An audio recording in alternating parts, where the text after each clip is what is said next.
I'd like to start this video with a big thank you to my patrons, especially Clownfish of Sin and Canteriop. Well, it's finally here. Infamous cartoon talker Ellis Mark's cartoon is here. So, the pilot for Catching Up was recently released on September 8th, and just what do I think? Well, I'm not going to give you the answer at the start of the video. Who do you think I am? For the uninitiated, Catching Up is a brand new cartoon created by Irish YouTuber Ellis Mark, someone who has quite the strong opinion on cartoons. It began production in 2020, not long after Hazbin Hotel's success, and was first officially announced just 2 days before its eventual release on September 8th, 2024. I've been looking forward to it ever since Mark began to show small snippets of the cartoon on his channel. The small previews have always looked so good, and now that it's out, I can only hope that it's just as good as it looks. Well, without further ado, let's get into what I think of Ellis Mark's Catching Up. Okay, the general plot synopsis. Here we go. Our main protagonist, Clay, is forced to go to a party featuring students from his school being hosted at the local community centre with his friend Robbie. Clay is clearly not super fond of Robbie, finding his naivety and attempts to get Clay to socialise annoying. After Robbie gets scammed, they eventually get on the incredibly overpriced bus ride to the club, where Robbie gets the attention of 2 girls who ask him to hold on to their jackets for them. Robbie sees this as a chance to get close to them and accepts immediately. There's an incredibly key moment here, which I will come back to, I promise, when Clay calls Robbie a pushover. The two eventually arrive at the club, and Robbie goes off in search of girls who handed him the jackets, whilst Clay goes to find somewhere quiet to sit. Robbie looks around a little to find a bar, where he goes to buy a drink with some money from the girl's pockets before being confronted by a different girl who mistakes it for her jacket. She eventually leaves him alone, but Robbie ends up soaked in coke.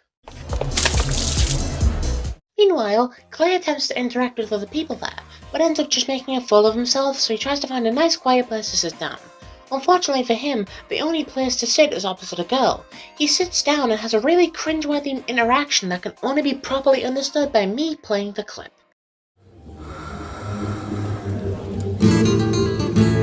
Oh, I didn't want to come. My mom made me.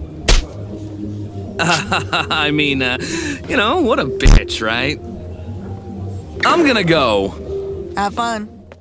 After leaving the situation, Clay finds himself deep within a crowd, what I think to be a really relatable scene. Clay bumps into people and gets yelled at by other background characters, leading to his anxiety building up. He's eventually spotted by a blue cat and his friend who tells Clay to take a seat, wanting to show him something. Clay isn't having any of it and just takes a seat, to which he's then offered some booze and Clay takes it. Robbie eventually finds Clay drunk and takes him out of the club to get him back home. The two have a short conversation before Clay passes out.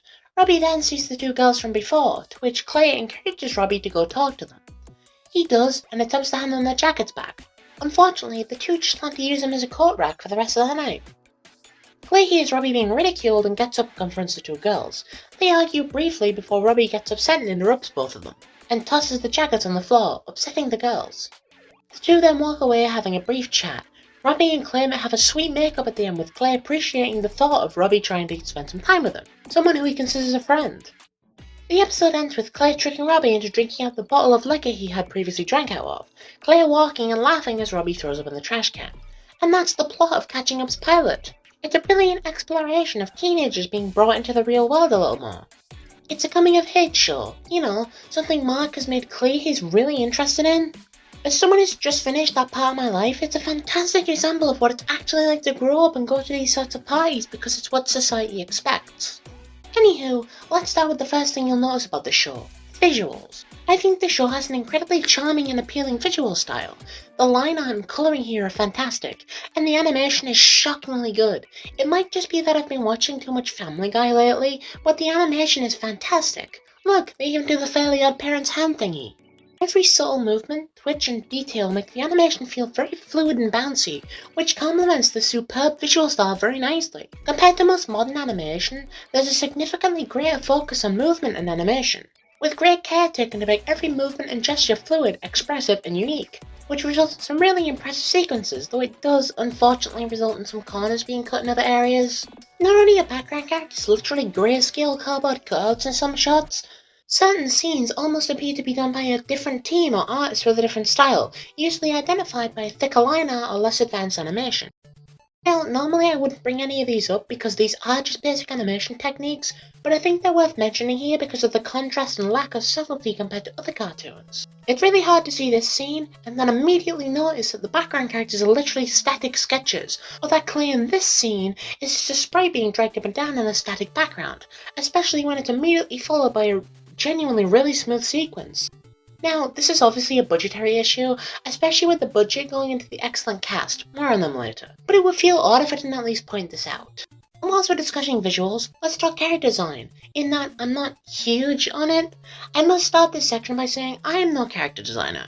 That should be clear if you look at my character. So take what I say with a grain of salt. I've got a few nitpicks with Clay in particular, such as the way his brow flattens weird, and the fact that he inexplicably lacks a tail, and the overall boring and generic cartoon cat design. On the other hand, I think Rob's design is fantastic and conveys his personality and mannerisms well, so the team can clearly create good designs, which leads me to believe Clay's blandness is intentional. Clay is generally apathetic and disinterested, so his generic silhouette and grey colour scheme do fit his personality somewhat, but I think it could still be improved by a tail or some more interesting clothes. One thing I picked up on though is the art style discrepancy between the main characters, the female characters and the antagonists in the latter having an exaggerated and bizarre anatomies. Funnily enough, this actually reminds me a bit of Diary of a Wimpy Kid, in which Greg Heffley and anyone he likes are drawn to be very similar to one another, whilst other male characters are grotesque and deformed. Next, I'd like to touch on the writing. If you couldn't tell, which I honestly don't blame you, I'm actually quite the writer myself, so this is probably the area I have the most knowledge in. I like to start off this section with immediate praise. I think the writing of the show is really funny at times, especially during the first watch. So many jokes caught me off guard and had me laughing out loud. Never took you for the drinking type. Never tell my mom. Deal. I also believe the simple yet engaging plot of going to a school disco-esque party works really well for a plot. There's a lot of heavy lifting to be done in the first episode, as you have to introduce the core cast of characters whilst also allowing for a bit of world building. I'm obviously not going to be invested in your world, and much less the characters within it, if your plot isn't interesting. It's why I have such little care for the modern episodes of Family Guy and The Simpsons. I think this plot does a great job of introducing you to our two main characters, Clay and Robbie. Both of them are explored pretty well here. You have Clay, the introverted and quiet one who doesn't really seem to have many, if any, friends, and Robbie, the outgoing, somewhat annoying yet charming one. I personally find Clay quite relatable as a character, although I think that says more about me than anything else. He's insanely introverted, coming home and immediately sitting down and turning on the TV, only to be immediately sent out to go to the club with Robbie, something which he doesn't really want to do. It's also shown that it's a pretty rough time at school, consistently isolated and picked on.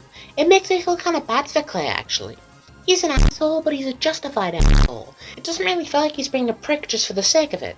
Robbie is, at first, shown to be someone who's conventionally stupid and someone who just cares for his friends. He's presented as really annoying during the first initial interaction with Clay during the opening, but once Clay and him meet up afterwards, he becomes far less of an annoyance. He's presented as this really confident and somewhat cocky character as they get to the club. On the bus, and outside of the club, his cocky attitude is eventually toned down big time after having his ego shattered bit by bit, having characters tell him he looks stupid, having his money taken off of him, and having nowhere to sell the jackets given to him earlier in the episode by two girls. By the end of the episode, Robbie is a far more confident character, just with a bit less of an ego. Speaking of the end of the episode, I think that Rob's anger here is a little forced. I know that not many others share this sentiment, but I can't help but feel like his blow-up at the girls is a little pushed for. It lacks enough build-up for it to be as meaningful as was intended.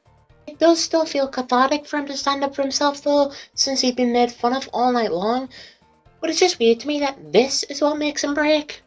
Earlier, I mentioned the sweet moment at the end of the episode. It's really lovely how Robbie ends up apologising for bringing Clay out somewhere only for it to suck. Sorry tonight sucked. Well, despite all that, I still appreciate you trying to get me out of the house. I actually did have fun. There's a sweet callback earlier in the episode when he says that he should stop letting people walk all over him. They have a lovely moment. You can actually believe these two to be friends. Now, voice acting is sort of related, so I'll just throw it in here. I love the performance by our main cast, Michael Kovac and Mackenzie Atwood. They do such brilliant performances as Clay and Rob respectively. Additionally, there are some pretty noticeable cameos in here.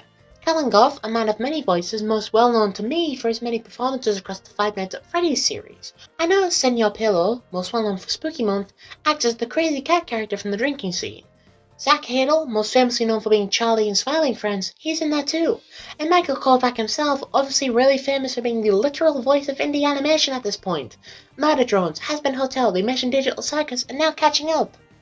I do want to say that some of the performances were a little exaggerated at times, like this character here. What's with the cape, super dipshit? Yep, okay. But other than that, solid cast, fantastic picks, every voice is insanely fitting. Good job on that one, Mark. But ultimately, I want to mention the audio. The sound mixing is fantastic and none of it feels overstimulating, similar to some episodes of The Fairly Odd Parents, outside of the couple scenes where it's obviously meant to. The score here is brilliant as well, especially in the more meaningful moments at the end. I'm not really too knowledgeable on music, I just know it's good. And finally, I believe the credit sequence is really nice, incredibly charming, and the crude style here works. Additionally, the post-credits ending gag is funny, I liked it. In reality, we all know the best part was the up-close shot of their feet. Wait, no, I like that!